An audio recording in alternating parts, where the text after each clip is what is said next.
Today, my son and business partner, Amile Wilson, is guest hosting The Arthropologist. Amile is a producer, director, and choreographer.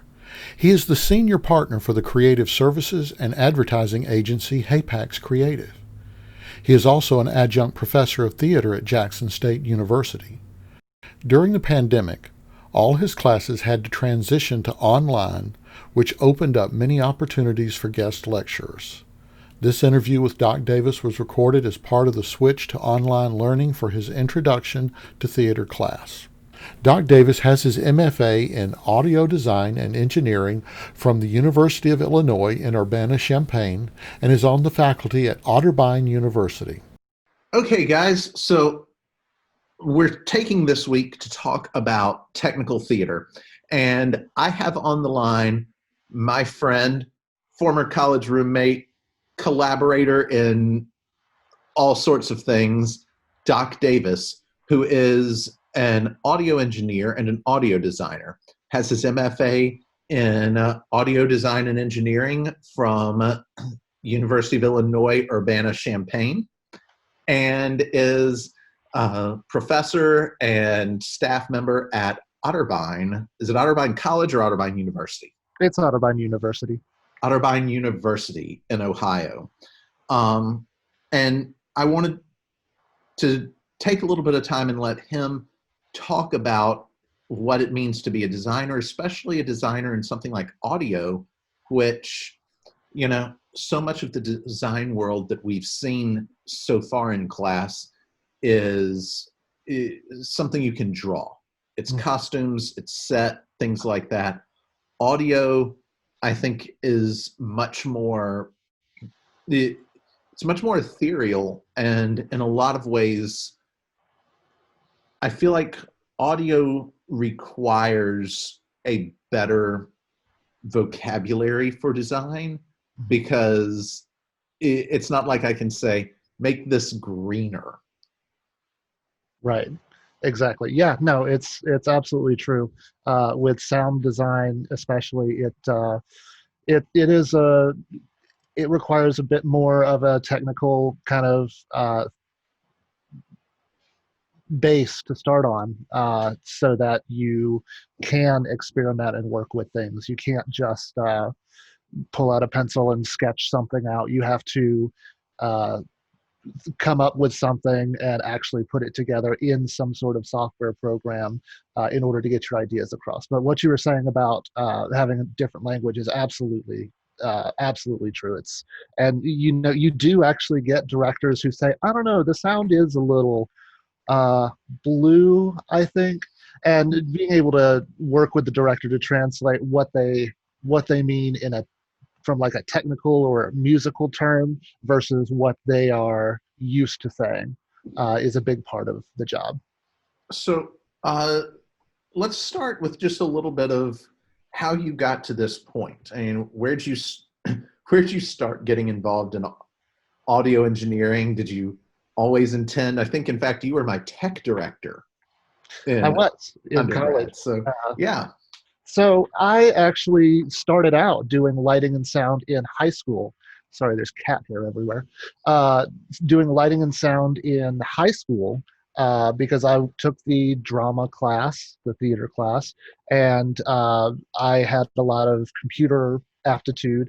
So my theater director, drama class teacher, asked if I would be willing to learn the lighting and sound boards to do that. And so I really started out kind of doing lighting and sound. But once I hit college and started working professionally during the summers, doing sound design, doing even just sound engineering. I worked at Dollywood. I worked at a summer stock theater up in Kentucky called Jenny Wiley Theater, and kind of figuring out that that's where I wanted to go. In college, I did want to make sure that I experienced everything, all of the different aspects, because it is important, especially as a designer to be able to speak to all the other designers. I need to be able to say to the technical director, I need to put a speaker here and understand when he says no, because this is a cross brace that's needed for the structure to stand up. I actually did have that exact scenario with an orchestra. They had the orchestra on stage under uh, a metal structure, and there was a cross brace that was like 3/4 of the way through it. And the musical director and I are like, this is kind of slicing through the orchestra. Can we have this cross bracing somewhere else? And we worked with the technical director to come up with other bracing solutions. It's always helpful when working with others if you can help provide a solution and not just provide a problem. Like, that's a great life lesson in general. Yeah. Talk to me a little bit about figuring out the way you approach a script from an audio perspective. Are you just basically building a soundtrack to something, or what is your perspective when you look into a script and go, okay, here's what I'm thinking as an audio designer? Well, my script analysis has a couple of different steps. The first thing I always do, no matter what the script is, whether I've done the show before, whether I've done that exact script before, is I sit down with a cup of coffee or a Coke Zero, and I read the script cover to cover with no pencils, no pens, nothing, no computer. Just sit down and read the script and really kind of let it exist as the writer intended it. From there, I can go through and start saying, there are two kind of basic sounds that you add. First is what I call one shots, which is the things that are notated in the script. The doorbell, a dog barks outside, a car pulls up outside, things like that. And then there's kind of the more creative side of it, where you decide, well, does this scene need underscoring? Do I want underscoring under this monologue?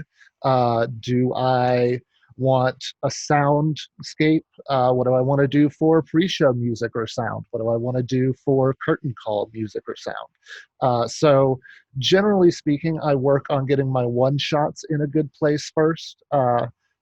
And by then I'll have read the script probably 3 or 4 times and really digested it well enough to be able to talk to the director and say, I was thinking about adding an underscore for this monologue here. And I was thinking of something like this.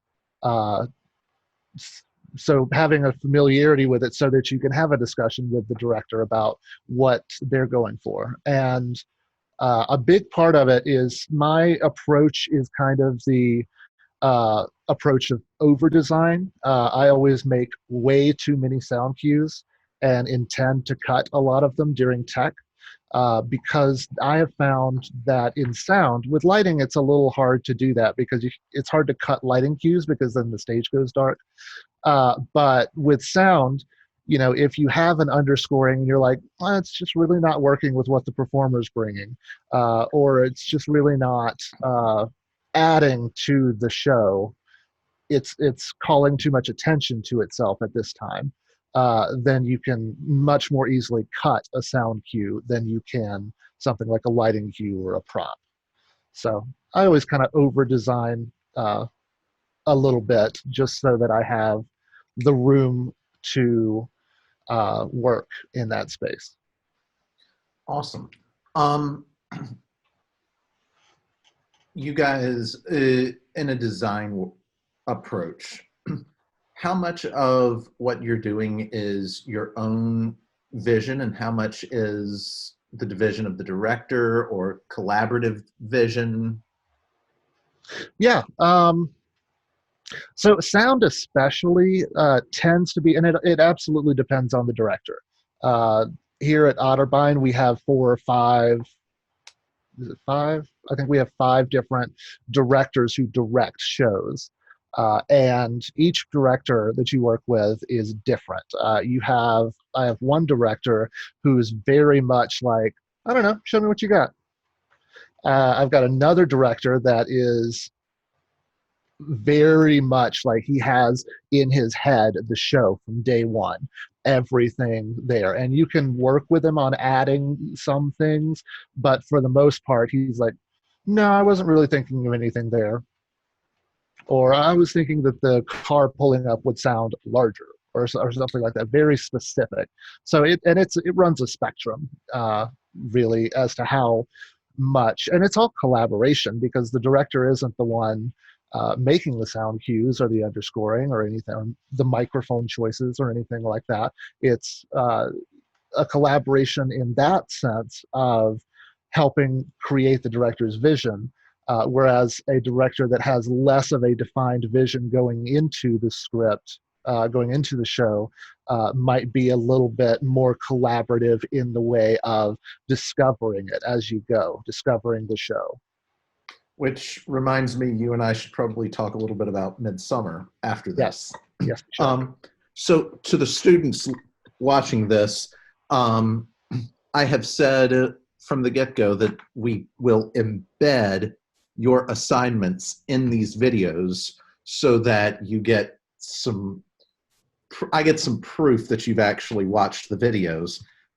One of the things that I'd love in the discussion response to this video is I want you to put the two basic types of audio, what do you call them? Audio design, audio The two types of sound effects? Two types of sound effects. Sound cues, yeah. Two types of sound effects, two types of sound cues that Professor Davis mentioned earlier.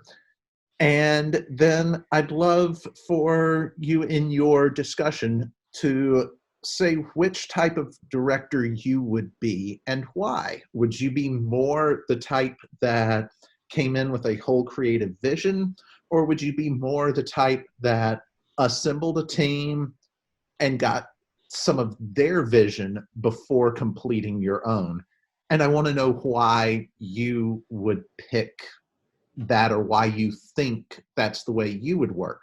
There's no right or wrong answer. I want it to be more self-analysis and analytical as to your style of approaching, not just theater, but everything that you work on and do in life.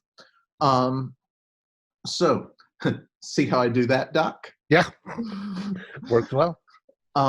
So, one of the things I'd love to hear, maybe some good stories from ways in which you have seen sound design make a difference in a show you worked on. Yeah, so actually, we just recently did a production of Diary of Anne Frank. It was really funny because I had done that exact script back in high school. I'd done it for a little community theater in Pearl, Mississippi. I don't know, is Actors Playhouse still around? Sort of. They still do some stuff. Okay. Yeah. Levon's never going to stop. Yeah, that's true. But I had done that exact script before, so I had some familiarity with it, but I had not done it since I really had gotten to the point of understanding how sound can affect a scene. And so there is obviously at the end where the Nazis come in and they tell the family to pack up your belongings in 30 seconds and then march them out the door. And in watching the rehearsal video, it felt to me like the director kept trying to rush them. He was rushing them, and that's obviously what would be realistic. But it felt to me that the whole scene then felt rushed. So I talked to the director, and what we ended up doing is I had, from the moment there was obviously a sound of a car or a truck pulling up outside that was not, you didn't really notice it, but it was there. And then there was the sound effects of people coming up the stairs. But the first thing you really noticed was when they started pounding on the door to break into it. But from the time that the car pulled up, I started this low frequency rumble And I started it at a very, very low volume. And as the scene went on, it got louder and louder and louder and louder until by the time they were ushered out of the door, it was almost deafening. And then they slammed the door behind them and it just stops. And then you hear the car door close downstairs as they're loaded in and then drive off. And it really kind of added tension. It added a lot of tension to the scene. And it wasn't just, it made this, it honestly made the scene kind of scary. Just to see, it brought realism in an unrealistic way.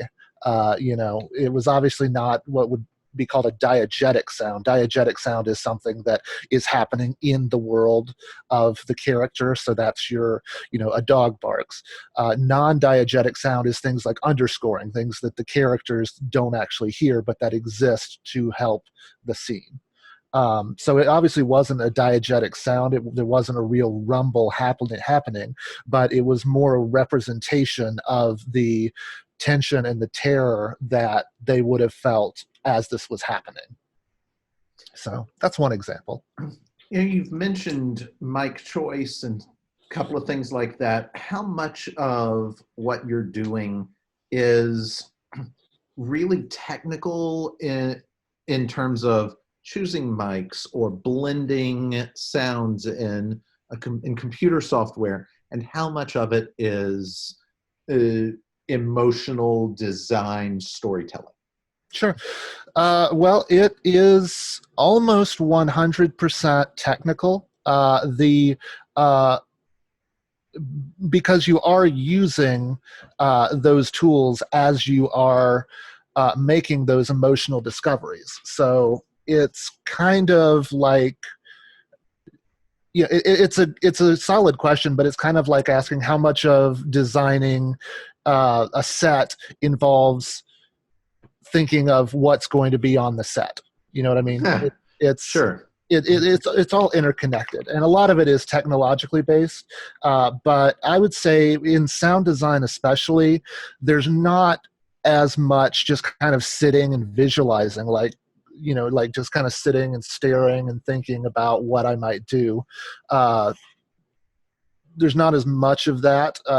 Because I make discoveries more as I'm working. So like the rumble that I just talked about, for instance, I made that as a discovery when I had a speaker and a microphone and it caused this low feedback rumble. And I was like, that's kind of interesting. And I went from there to what was in the finished piece. So it's all technical and it's all also artistic. In sound design especially, you kind of just have to trust your instincts a lot more as to what will sound good, what will sound right, which is not always, it's always interesting to me how often you have to do the wrong sound in order for it to sound right. Like one big thing is gunshots. Gunshots don't sound like what they sound like on TV and movies. But if you play a realistic gunshot for a scene, it takes people out of it because they're like, wait, what was that? What was that pop? Did somebody pop a balloon? You have to use that really loud, like cannon gunshot in order for the audience to kind of buy into it without thinking. So that leads to a question. How much of your work is creating new Foley, which for those listening who don't know what Foley is, I'd love for you to give a good definition of that. How much of it is you creating your own effects, your own Foley, and how much of it is mixing existing stock materials? Yeah, I actually do. I'd say it's about 25% making my own sounds, 75% using existing sounds. But every sound requires modification. So it's very, very, very rare that I just like download a sound and plop it into the show file and it's good to go. But Foley is the art of creating sound effects to that work, usually not using the actual thing. So for example, in the term comes from film, because in film the microphones picking up the people acting wouldn't necessarily hear things like the footsteps. So Foley artists have these different surfaces and these different types of shoes, and they record the footsteps by literally kind of tapping them down on the floor and recording that sound while watching the movie. And different things like that. One example is if you take a piece of, have you shown lighting gel, what that is? No, actually, we haven't. Okay. So lighting gel we might have, actually, because I did get everyone up on the grid. There we go. But lighting gel is kind of like a thick cellophane material. And what happens if you take it and you kind of crumble it in your hands, it makes this like sound that sounds like fire. And that's how you create the sound effect of a campfire, is by taking gel and just kind of crinkling it like that. That's one example. I was looking around my desk. I don't have anything in particular that would be that interesting, but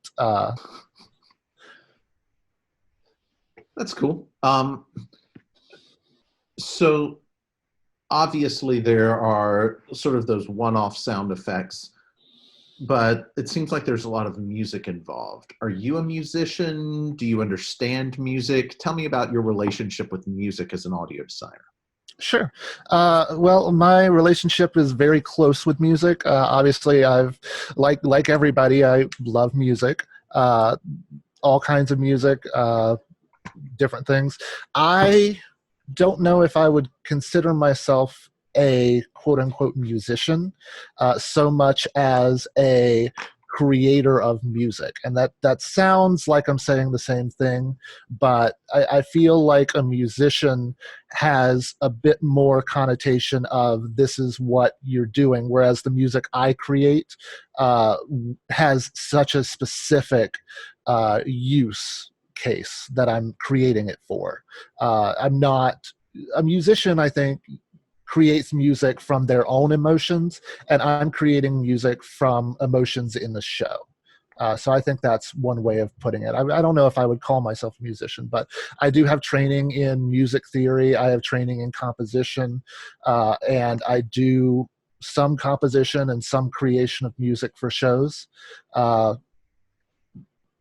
Mostly at this point for copyright reasons, because it's against copyright law to just take a song from the radio or from Spotify or something and play it under a scene, because that you would have to pay the artist of that song for the rights to do that, and those rights are expensive enough that in most productions it's not feasible to do it.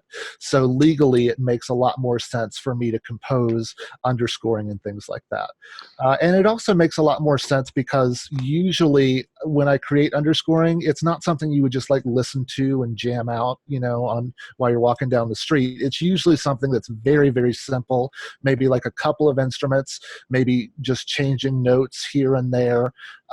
It's not as complex as most of the music you would hear on something like Spotify or whatever. Awesome. You actually did a master's degree in audio design engineering. Can you talk to me a little bit about what that degree was like, what a master's program in theater is like, and especially something like yours that's so technical and hands-on? Yeah. So I got my degree at the University of Illinois, as he said earlier, at Urbana-Champaign. And it was, honestly, grad school was really fantastic. So obviously in college, college has gen eds and things like that. Grad school typically doesn't have anything like that. You have some requirements, but like I didn't have to go take a math course, and I didn't have to take a history of the American Revolution course or whatever. I could really just take courses, and then grad school also has a lot of freedom to take the courses that relate to your interest. So I took courses. I took 2 semesters of music theory. I took a course on electroacoustic composition, that is composition using found sound. Took a couple semesters of that, and then I took some things like computer graphics and other things, in addition to all of my sound and sound design and rigging and all of those types of classes that are just kind of mandatory. The thing about grad school is more about your it's more about you finding your own understanding, rather than in college. I feel like it's you getting understanding from your professors, uh, gaining an understanding from your teachers. Grad school is a lot more self-driven. Obviously, there are classes and things like that, but the big parts of grad school are things like your master's thesis or your practicum projects, which is when you are actually sound designing shows, in my case, or set designing shows or lighting designing shows. And you have advisors to help you out, but a lot of the time it's, well, what are you going to do with this particular problem you have? So it's a time of experimentation in your art form that really is a benefit. And also, being in a graduate school with a lot of other graduates in different areas, and those being kind of your peers and your friends, is fantastic, both for the networking opportunities. I know people working all over the world now in very high level positions, but also just in helping understand that collaborative spirit that theater has. And that's one of the things that I've definitely tried to instill through the classes is theater is a collaborative art, and everyone's bringing something different to the table. What do you feel like you bring to the table specifically, as opposed to other sound designers? What makes you unique? What's your style? That's an interesting question. Never actually thought about that. I think what my style is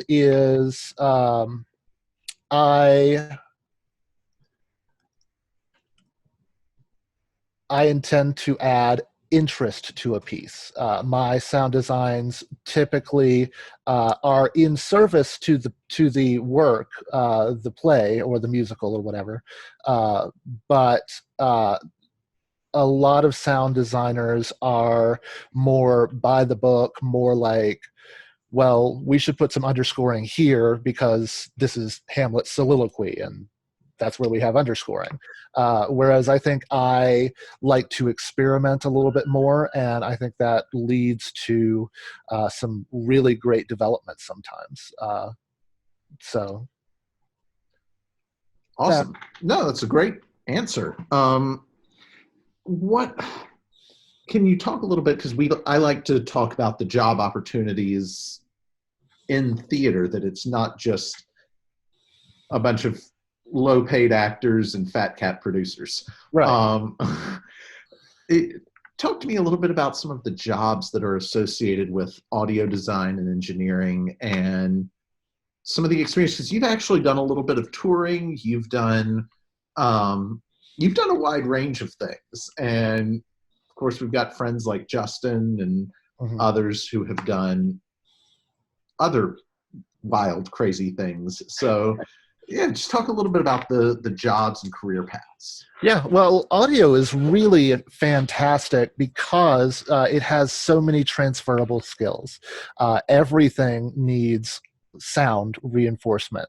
Whether that's a movie, whether that's a Broadway musical, whether that's an opera at the Metropolitan Opera, whether that's the CEO of Apple walking on stage and introducing the new whatever. Everybody needs sound, and so there are a couple of different positions. In theater specifically, some of the positions are the sound designer, obviously. Then there is your systems engineer. Your systems engineer is an associate of the sound designer, and their job is to make sure, especially in large musical situations, that all the equipment connects together and works together properly and things like that. Then you've got your A1, who's your mixer, the person who's actually behind the board throwing the faders and mixing the show.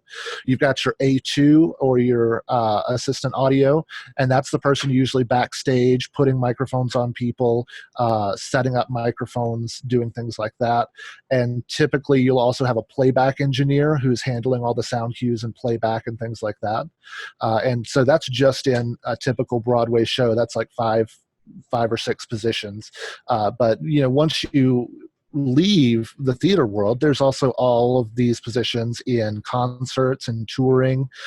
You can do that for a venue. Most venues, there's a guy I'm friends with in downtown Columbus who works at the Southern Theater. His name's Paul Kavicki, and he is the house sound engineer. And so his job is the Southern gets a lot of the Broadway tours and stuff that come through. And so his job is to work with them to make sure that they can adequately load in their equipment, that they can make the room sound good, things like that.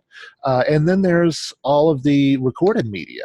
There's podcasts. You could be an engineer for podcasts. You could be a recording engineer. You could be a studio engineer. You could do film work. You could be a boom operator. You could be a location recordist. You could be a re-recording mixer, somebody who mixes the audio down. You could be a Foley artist, as we said before.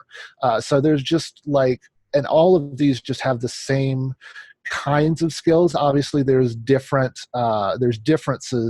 in the jobs themselves, and so each one requires a bit of learning and a bit of mastery to get right, but there are just tons of jobs in sound. Well, and I remember back when you and I were roommates, you were working for a church, paid on their team doing audio for them for services, for funerals and weddings.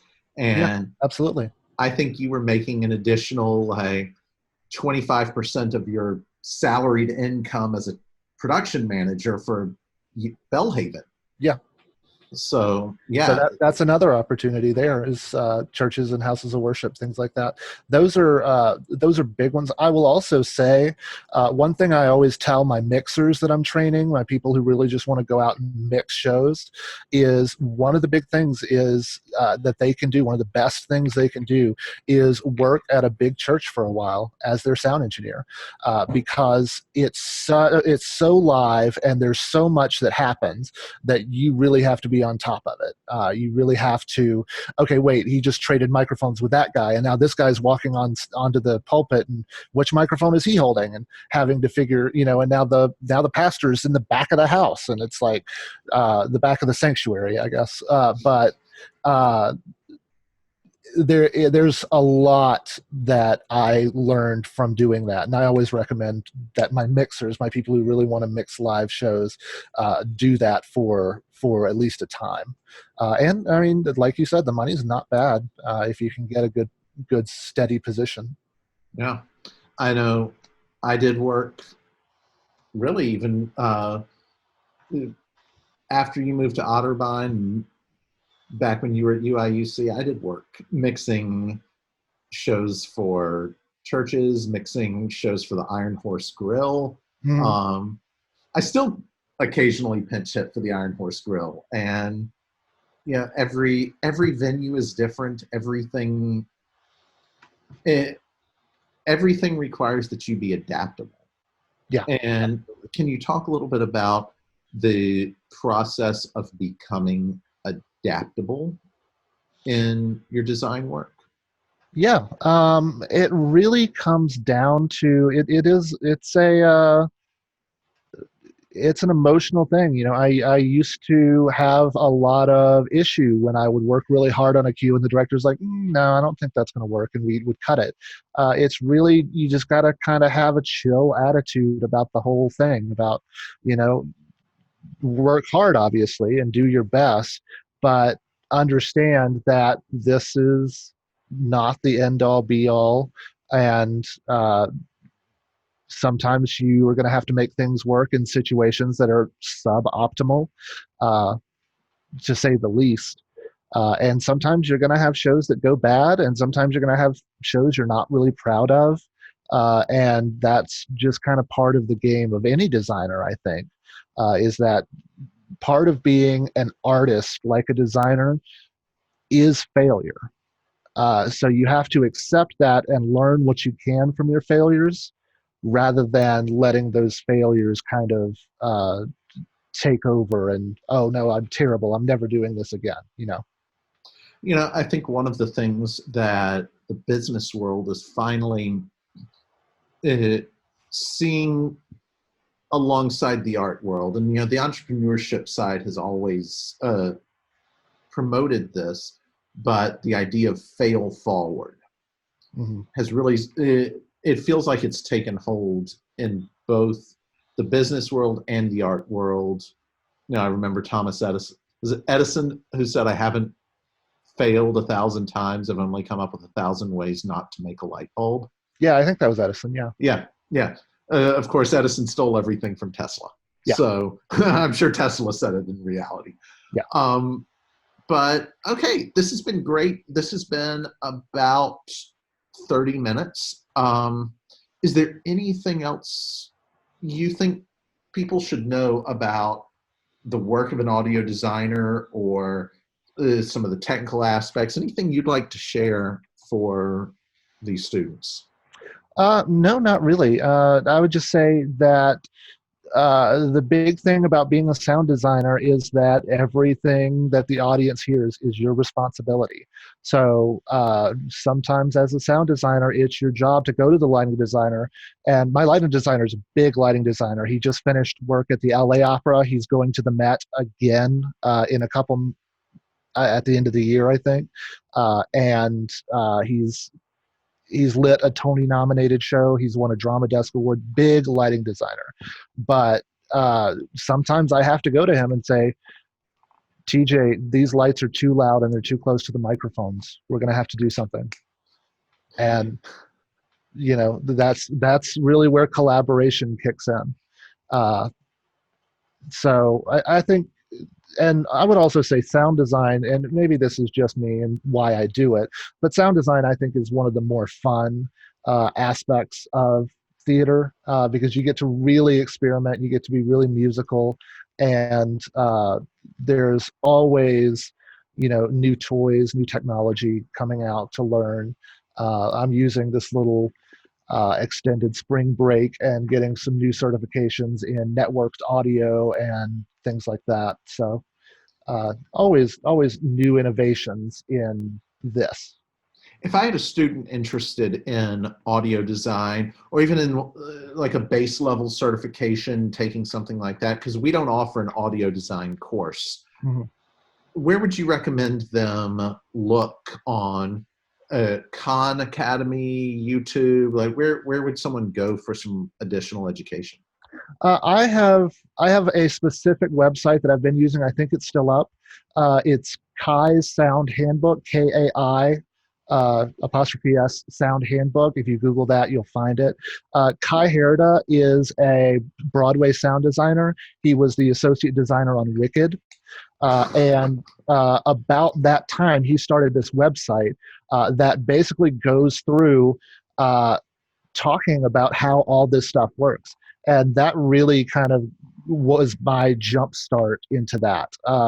It's a bit technical. It's a bit focused on the technical, not as much focused on the artistic, the design side.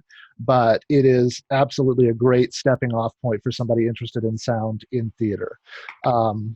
And if you have somebody that's like very specifically interested, send them my way. I'm teaching my classes on YouTube, so Nice. Some of my lectures will be available. Awesome. I actually would like to probably watch those, because I feel like I couldn't call you because of the parameters of the grad school assignment, but I was working on a show last summer that had some pretty necessary audio in it, and my gosh, I've never felt so inadequate trying to design. And I was like, wow, this sounds like a muddy pile of crap. Well, again, And that's learning from failure. yeah, yeah. You know, I was trying very hard to create some underscoring with some layered, cascading vocals, and I was just like, wow, I'm doing this completely wrong. Yeah. Well, that is But one of the harder things to do. As the sound gets more complex, the easier it is to turn it into mud. So yeah, there are some tricks to that I'll discuss with you off camera if you're interested. But just not to get too particularly technical. sure. So stay on, because I want to talk Midsummer with Yeah. you. But awesome. For the students viewing this at home or in your car or wherever you happen to be during this, I say car because my wife has one a student who doesn't have cell phone reception at her house, so has to drive her car to the end of the road to watch the Oh, YouTube wow. videos for class. It's just like, man, what a world we're in right now. Yeah. So thank you all for tuning in. Leave your discussions. I'll post a discussion question to go along with the ones that we talked about earlier in the video. And there will be more videos to follow about tech and the wide world of theater. Thank you guys for tuning in, and let me know how you're doing throughout all of this. If you've enjoyed this episode of The Arthropologist, please hit the like button. And if you'd like to see more episodes like this, think about subscribing. I'm Bill Wilson, and I'm The Arthropologist.